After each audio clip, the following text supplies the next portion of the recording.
Hey guys, welcome back to Ravenclaw Reads. I'm Courtney and today you're joining me for another weekly reading vlog. Today is Monday, July 1st. Happy July. Super excited to be in a new month. I felt like June was so long. I don't know what was in the water. Work was long. The days at home were long. So happy to see June go. Nothing bad happened. It was just a long month. So I wrapped up June. I'm going to do my wrap up and probably put that out on Thursday. But I wrapped up June with 12 books read, which totally happy with. I realized last year, I looked at some metrics on Goodreads and I was reading 20 plus books a month this time last year. That's not happening. And that's totally fine. I am just reading what I can. So I'm trying to think. The last thing, I didn't even do a wrap up this week, so you haven't heard much of anything. So let me tell you about the last few books that I read. I believe June 24th or Monday. Okay. The last book that you heard from me was probably I Hope This Finds You Well. Then I read The Housemaid is Watching and finished that last week Monday. Ended up giving that 4 stars. It would have been 5 stars to me, honestly, but the twist at the end really threw me off, and it was a real big side quest that I don't know that was needed.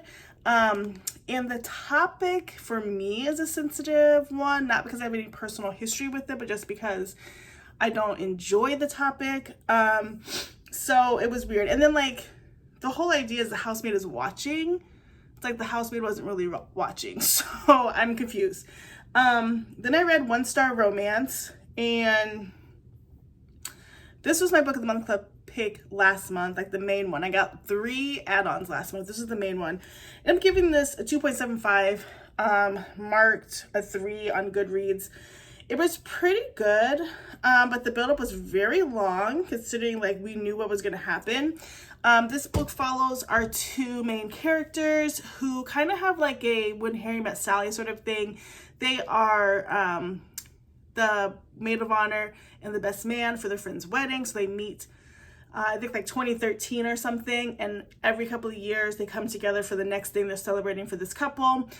They kind of have a crush on each other, but she's a writer and he gives her book a 1-star rating at one point, and so there's a couple of years where they have to get over that. It was just do we have to? I wasn't feeling it. It might be for somebody else. Honestly, it just wasn't my thing.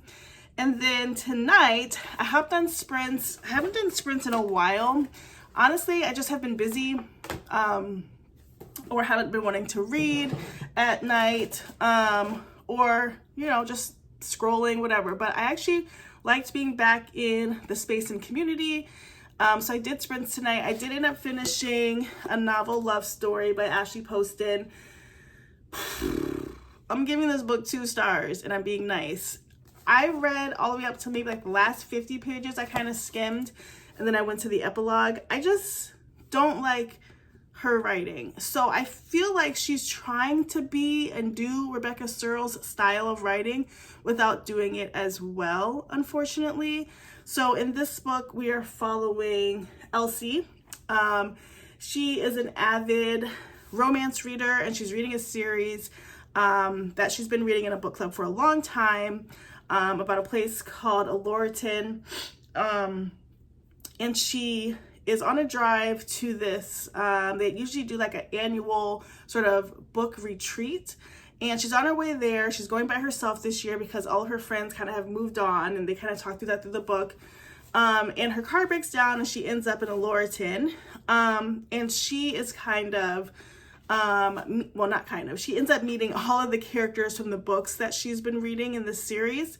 And she has to figure out the ending of the story. I guess the person who wrote the books passed away before finishing them, so it's on her to finish the story.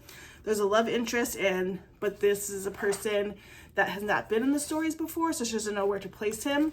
No, I just didn't like it. It was kind of meta, but it reminded me of the same thing as the 7-Year Slip, where it's we have these sort of meta experiences, but we don't know why. They're just kind of popping in and out. We go from her point of view with her book club and who she was in her book club, to being a Lauraton, to meeting the characters, to like almost Back to the Future where she can't change anything because then it changes the outcome.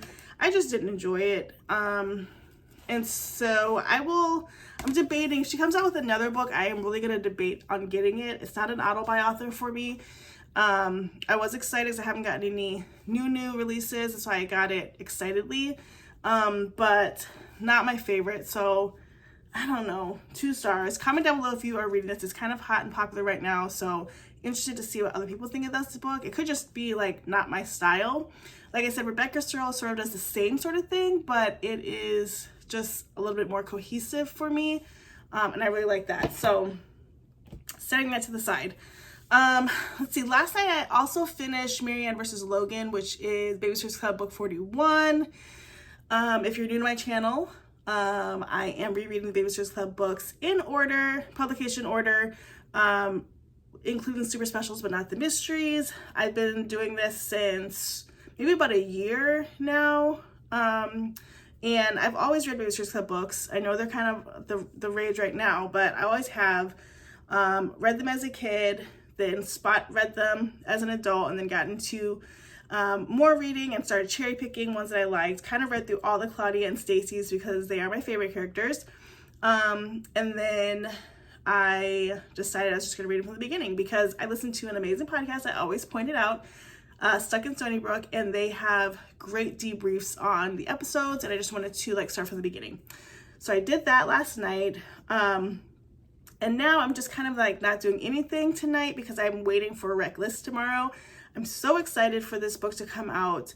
This is the second book in the Powerless trilogy. I read Powerless last year, read Powerful in April, and now getting to Reckless. So I'm excited to get into that. I have a Kindle copy, so if I wanted to wake up and just get into my reading, I could, but I probably will get a physical copy too because I have the entire series and I really want that on my shelf. So there's that. Today also being the first of the month, I have a couple of things I need to catch up on. I need to finish adding the books that I've read to my book tracker. Let me just show you. I think I've shown this before. Let's see.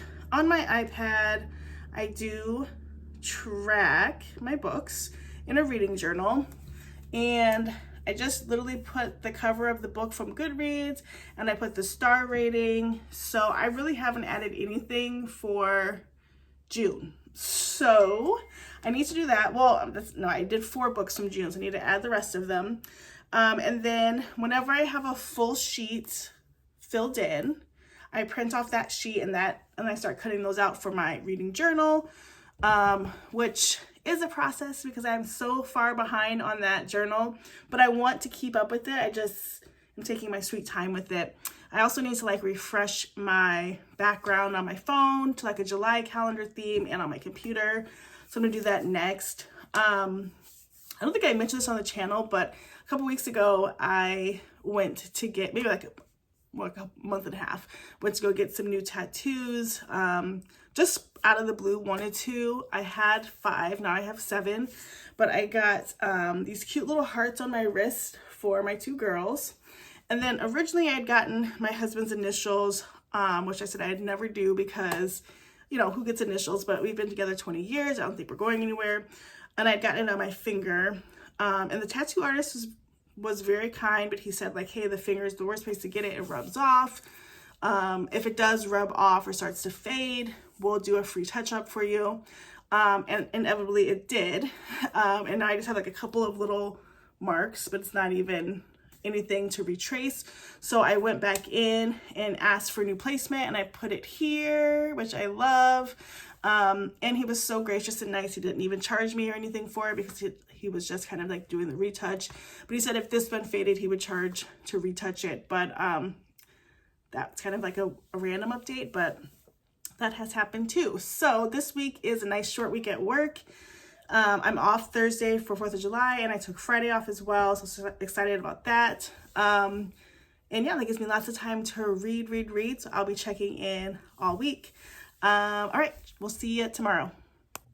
Hey guys, happy Tuesday. I'm hopping on really quick today because there's only one reason to hop on today, and that's to talk about the debut of the book Reckless. I have been waiting since finishing Powerless for book 2 to come out. I toured through the novella, really loved it, and I picked this up after work today. I actually put it on hold this morning at 6:48 in the morning.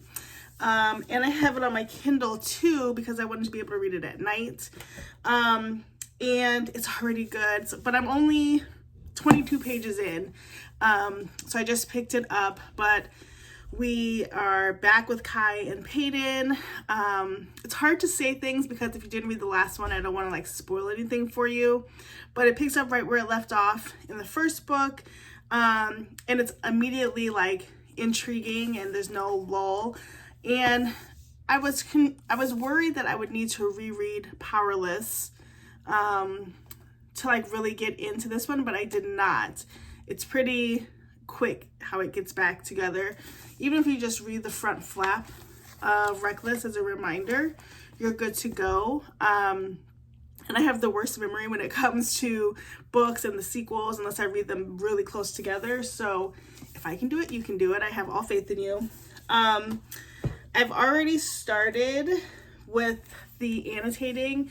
So I've talked about this well, I'm always talking about my Kindles, but one of the ways that I use my scribe is to annotate in fantasy books, because I find in fantasy books, I end up highlighting or underlining or noting the most, whether it's like epiphanies and revelations I have, or really cute quotes or significant things. And so I've already highlighted quite a few things in here. So I'm excited about that. So that's gonna be my main focus, but I'm also going to have in the background as needed, book 44, Babysitters Club. It is Dawn and the Big Sleepover. I just finished up 40, but actually books 41, 42, and 43 I recently read. And so I did not want to set myself up for failure. And I was almost going to hold myself to a rule of like, well, you're doing the whole series over again. But I was like, it's my plan. I do what I want with it. And so I just moved to book 44. Or is it 43? I think it's 43. Because that's the most recent book that I haven't read in a while. So excited to do that. But really all of my energy is into Reckless. So hoping to share more tomorrow about what I've read. And then obviously we have 4th of July this week. I am off on Thursday and Friday. So I plan to read a whole bunch. Okay, so I plan to read a whole bunch. Question, does anybody else's dog run around with a toy in their mouth crying? Like, just give me the toy and I'll throw it to you. I don't understand that behavior. Anyway, that's my update for Tuesday. We'll come back with more tomorrow. Hey guys, happy Wednesday. Oh my goodness, today was crazy. Just finished the workday. 30 minutes after my shift, I'm done. But it just was one of those days before a holiday. It's just always crazy, and it doesn't have to be. I thought it was really gonna be slow today, people not wanting to work a lot because most of us are off Thursday and Friday, but nope, here we are working our brains out. So I figured before I go sit on the couch with my books, where I plan to be for the foreseeable future, I would share my update, because as soon as I lay down, my hair is gonna get smushed and it's a whole thing. So I am still reading Reckless. Obviously, I'm 10% in. I'm on chapter 6. It is flying by. I literally had to stop myself from going further yesterday because it's so good and I wanted to savor it. But like, it's such an easy fantasy to grasp that it just like, it flows. It almost flows, in my opinion, better than Fourth Wing. I'm not going to stop reading Fourth Wing. I'm so excited for the next book. But this is already so good. So as I kind of mentioned yesterday, we are starting where we picked up, where we left off, which is great. I didn't have to do a lot of rereading to remember what was going on. Peyton is kind of on the run. Kai is the enforcer looking to hunt her down. And so we're playing a little game of cat and mouse. And so it's just so good. It's so good. If you're not invested in this series, I highly suggest you read it. You don't have to be a fantasy lover to read this. There are fantasy elements, but like not crazy. It's not like a high fantasy. but it's so good. So I'm gonna go read this. But when I feel like I need a break, I talked about yesterday that I am going to book 44 in Babysitters Club. This is Dawn and the Big Sleepover. I don't have a digital copy of this. I just have the physical. I usually try to go for the digital copy because I'm always walking around. I don't like to get them too damaged. They're old. These are the ones I got from eBay. This one's cool. It's got a stamp from Indianapolis. So that's cool. But anyway, I skipped over books, was it 42 and 43? Because I had just read those recently. And I'm making my own rules. So here we are at 44. I did try to get this from Libby, and they don't have it on Libby. Like, every once in a while you'll come across a book that does not have a license, and this is one of them. So I plan to read this as well. But the real star of the show is Demolishing Reckless. I didn't actually show either as I'm holding it around. I recently updated this Kindle's sort of design. I had a plain case with no pop socket, and then a case with a clear pop socket. Then I bought like a hint of pink. This is like very lightly hinted pink case with this cute clear pink pop socket. It kind of fits my personality a little bit more. And then I've had this little chain. They're cute, but they're kind of bothersome. They fall out a lot, and you have to take it out to charge your device anyway, so you can't lose it. But I really love the aesthetics on this one. So that's what I'm doing. So enough. I'm so excited to go lay down on the couch that I have to leave right now and go do that. So I will check in tomorrow. It's 4th of July. I'm going to try to get some clips of things happening around as we celebrate the day. All right, bye.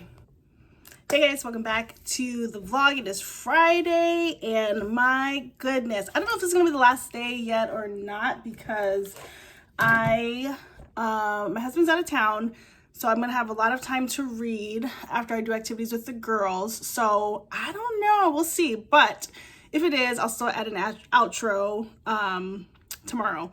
So let's talk about this gym right here. Did I finish her yesterday? I did. I finished her yesterday. I actually ended up doing most of the reading on my Kindle. I think I only did 28 pages in the book, but I wanted this for the shelf because I have the others. If you have not read Powerless, you might want to skip. I'm not going to give spoilers, but I mean, in order to get into what's happening in number 2, you had to read number 1. So we start this book. We know the trials have ended. In Powerful, we know that Aiden died. And we know that Kit, Kai's brother, is the king. And we know that Peyton killed Kai and Kit's father. Okay, so that's where we're starting off. I'm so glad I did not need to do a whole reread of Powerless in order to get caught up. There were a couple fuzzy parts, but then they evened out because it kind of talks through it and jogs your memory. So in this book, Kai is an enforcer labeled by Kit. That's his job, and his job is to bring Peyton back to the castle, dead or alive. There are signs everywhere for her to be captured, dead or alive, but really it is Kai's job to find her because Kit wants her alive, right? So that's the whole like premise of the book. So obviously Peyton and Kai have feelings for each other. Peyton and Kai are kind of playing a cat and mouse game, and Kai does catch up with Peyton, and of course it's like love-hate, so he's not going to kill her, and because she's worth money and he's worth money, sort of in the grander scheme of things, lots of other people are trying to attack them and get them. So they go on this sort of like hunt, wild goose chase of like escaping and running away from people. And so they're having like a side quest journey, right, of trying to get back to the castle without being killed or hunted down by other people. The twist at the end, I read it before I went to bed last night, and of course I always do this. I'm reading it, I'm in it, but I'm like still kind of tired, but I'm like, I've got to finish it. I'm like 92% in, we're gonna do it.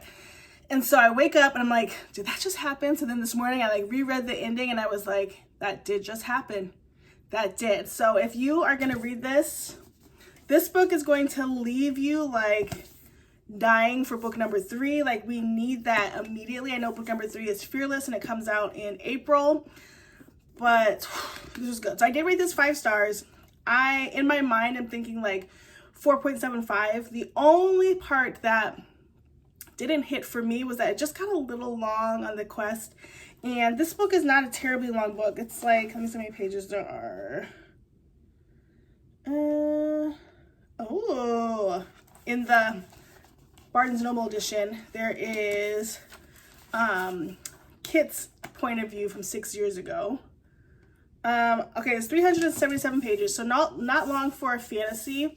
But the whole like hunting each other down type of thing got long. It is a romantasy, and it feels more romancy in this book. I did so much highlighting and underlining on my Kindle of like quotes that Kai was saying, because he's just like, I don't know, he's the epitome of like a bad guy, but like you're attracted to him. So I don't know, it was great. I do think that, like I said, they went a little bit long. They did like a lot of different like tropes in the middle, like forced proximity sort of thing. So I don't know, that part got long, but overall 5 stars for another book in this trilogy. So amazing. So then I was like, what am I going to read today? So I actually have my Kindle, my Kobo Color downstairs. I decided that I was going to give it a fair shot, and I downloaded Leather and Lark on it because I knew I wanted to read that. So I'm reading that. And then I swung by Barnes and I had to get a book from the library. So I'm not really celebrating Summerween, but I can appreciate it. So I picked up a book called The Black Girl Survives in this one. It's an anthology of scary stories, obviously written by many authors. And so I just thought I would check it out. There's like, I don't know, guessing like 15 or so stories in here, and just thought I would check this out. My town is pretty small and not super diverse, so there was no problem getting this book from the library. And so I'm excited to read a couple of chapters of this each night, or kind of see how I dig into that. And then at Barnes, yesterday I was watching, I think Olivia Reads Latte, and she was talking about Firefly Lane. Was it her? I don't think it was her. Maybe it was Sarah Crowley, somebody. And it just sounded so good. I have not read a Kristen Hanna book, but I know she's all the rage right now. And I'm just going to jump on the bandwagon with this. So this book is a literary fiction book, but it is a story about friends that spans 3 decades, and that kind of piqued my interest. So it says, in the turbulent summer of 1974, Kate Malarkey has accepted her place at the bottom of the 8th grade social food chain. Then, to her amazement, the coolest girl in the world moves in across the street and wants to be her friend. Tully Hart seems to have it all: beauty, brains, ambition. On the surface, they are as opposite as 2 people can be. Kate, doomed to be forever uncool with a loving family who mortifies her at every turn. Tully, steeped in glamour and mystery, but with a secret that is destroying her. They make a pact to be best friends forever. By summer's end, they become Tully and Kate, inseparable. For 30 years, Tully and Kate are there for each other, weathering the storms of friendship, jealousy, anger, hurt, resentment. They think they've survived it all until an unexpected betrayal tears them apart and puts their courage and friendship to the ultimate test. So these are the type of lit fics that I like. And so I'm excited to dig into this. It is kind of chunky though, but I think I want to have this alongside with my, it's like I'm going to read so much right now. I want to read the Babysitters Club book, Dawn's Big Sleepover. I want to start this, and then I have Leather and Lark on the Kobo, so when it gets nighttime, and I still want to read chapters of this, so I've got like lots of things going. After all of that is read, I picked up another book that I've been seeing everywhere called Summer Fridays. This is by Suzanne Rindle. This is actually kind of chunky too. I didn't expect that. Is this also Penguin House? No. So, and I saw this on Kindle. And I don't know, I'm just in the mix of having paper, actual books and Kindle books. Kindle's always my preferred, but I don't mind having the actual physical book either. So this one says, Summer 1999, 20-something Sawyer is striving to make it in New York. Between her assistant job in publishing, her secret dream of becoming a writer, and her upcoming wedding, to her college boyfriend, her plate is full. Only one problem: she's facing an incredibly lonely summer as her fiance has been spending longer and longer hours at work with an all too close female colleague, Kendra. When Kendra's boyfriend Nick emails to invite Sawyer to meet up and compare notes about their suspicions, Sawyer's lonely summer takes an unexpected turn. She and Nick begin an unofficial ritual exploring New York City together every summer Friday. From hot dogs on the Staten Island Ferry and sea breezes in a muggy East Village bar to swimming at Coney Island, Sawyer feels seen by Nick in a way that surprises her. He pushes her to be braver, to ask for what she wants. Meanwhile, Sawyer draws Nick out of his hard shell, revealing a surprisingly vulnerable side. They both begin living for their Friday afternoons together. But what happens when summer is over? This sounds so cute to me. The writing's not terribly small. Lots of dialogue. So I just was really piqued interest. I don't know why it's got to be 1999. There's nothing significant yet that I'm seeing about why it's in 1999. Whereas, what was I reading? Another book. I think it was, I can't remember. And it was in 1999 because it was all about the Y2K. But anyway, this one sounded good as well. So that is what I picked up from Barnes. I'm going to bring this downstairs. I am binge watching a show with my daughter, Steven's Universe. If you know, you know. So I'm going to read this while I'm watching, and I will come back to you possibly tomorrow. If not, the next thing is an outro. Hey guys, happy Saturday. Welcome to the last day of the vlog. I did pop back on today to just go over a couple of things before I sign off. First, I did get a very simple case for the Kobo to sit in. I don't think this includes the pin though, but it's just a clear case. And I do have stickers that I will be adding on. Actually, it's thin, but it still gives it like a little bit of a grip, so it's a little bit easier to hold. And the pin will still stick, so that's great. I'll say this, and I have a video coming out sort of like reviewing it in comparison to other devices. I would say a pin, you don't need the pin, honestly. If you don't have any other device that you write on, the pin is great. I do love the fact that you can use the pin right in line with your text. But the screen is really small to write on and very slick. So that's my only takeaway. Yesterday, as I mentioned, I picked up some books and I just really started to dig into Firefly Lane. This was the one that I was really excited about starting. I'm on chapter 5, which is page 38. I actually stopped myself yesterday because I have like 3 or 4 different books happening right now, so I was trying to like cycle through all of them. But this book is already so good. So we're starting out in the 70s with Tully and Kate. And Tully, she's already showing she's got some, I guess some things going on. Her family life isn't the best. Her mom wasn't raising her and then did, but her mom's like into this hippy dippy life. And she just moved to the town that Kate lives in, and she seems like a very popular girl, but she's actually just, she is popular, but she doesn't want to be popular, just is. And Kate is very non-popular in the sense of like, you know, school settings, and they just started coming together after something happened to Tully. I don't want to say, because I don't want to spoil for anybody. But that is how they started connecting. So I'm only in chapter 5, like I said, just after they became friends. So excited about that. And that's pretty much what I'm going to do right now. We had such a busy day today, and unexpectedly the air conditioning went out. And my husband's out of town. And so I literally panicked and freaked out because I don't usually deal with those types of things. Very fortunate that I don't have to, but it was not great. It was not great. Very thankful that we were able to get it fixed. It was a small thing, but again, homeowner journeys, it's not like you can just call the landlord, you just gotta get it fixed. So, and it literally has rained every day for like almost the past 2 weeks. Today, it's literally probably in the 80s, hot and humid, and this is the day it went out. Anyway, it's fixed. It's frigid now in the house, and so I'm excited about that.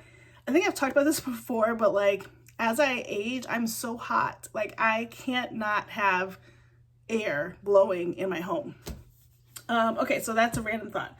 Also, I just wanted to share, not book related, but I swung by Ulta today and just wanted to show you guys the face wash that I use in case you're interested. I have sensitive skin, not ultra sensitive. My kids have very sensitive skin, like they get rashes if they use a product that doesn't work for them.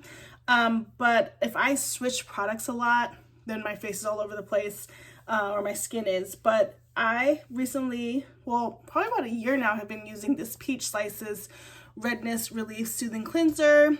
I don't have redness, but it's just a gentle cleanser, and it keeps literally the pimples away, or any like hormonal breakouts. It also takes away blackheads.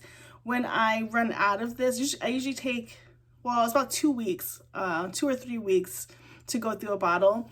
And when I go in between and I use like the charcoal wash, whatever's in the shower, I always end up getting blackheads. So just putting you guys on, if you have sensitive skin or you're looking for a new face wash and you're a woman in your 40s like me, this one works. It's only $16.99 at Ulta. So that is the updates, and that is the end of the vlog. So thank you so much for watching. As always, don't forget to like, comment, and subscribe. Please comment. I love to answer your questions, comments. I love to engage in the chat. I'm thinking about reopening my Discord. I had stopped because it was just like too many things going on at once, but I think like I can be invested in that. I actually have 2 phones, and I'm thinking about just making one that's like focused on like Patreon, Discord, YouTube Studio, things like that. And so maybe I'll do that. So if that's something you would like to be a part of, the Discord, let me know in the comments down below. Anyway, I appreciate you guys watching. We'll see you on Thursday for another video, and we'll talk to you soon. Bye, guys.